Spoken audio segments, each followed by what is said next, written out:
What is a weekend without a plate of Nkwobi and a cold bottle of drink, either palm wine or any drink of your choice? So welcome to Cook with Grace K3, and today we are making Nkwobi. Okay, so I toasted my ewuro. Then in a clean pot I added my cow leg, red pepper, my ewuro, yes, ewuro seed blended one, and seasoning cube. Then added dry onions, then salt, and add water and cover. If today is your first time or you're just coming across this page for the first time, this is Cook with Grace K3 and you're welcome. And please don't forget to tell us where you're watching us from so that we'll send you a hug in my next video.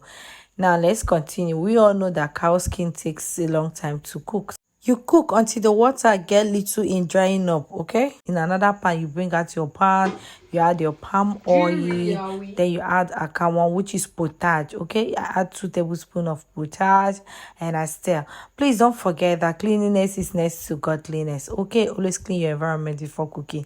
Then I stir until it turns to orange color, very thick. In there, I add my ewuro seed and added my Cameroon pepper, black pepper. I add little crayfish. Then I added my uba, known as oil beans. Then I stir properly. After stirring, I carry my juicy creamy cow leg and I poured it. After pouring, I mix thoroughly, and after that I poured my vegetable and onions and dress it.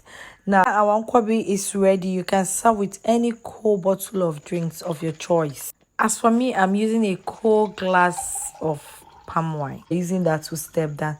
Hope you love this recipe, and I know you'll be giving it a try. Preparing it at home make it more cheaper, delicious, healthy, and more nutritious. Okay, I love you guys, and please don't forget to like, share, and follow me for more interesting video like this.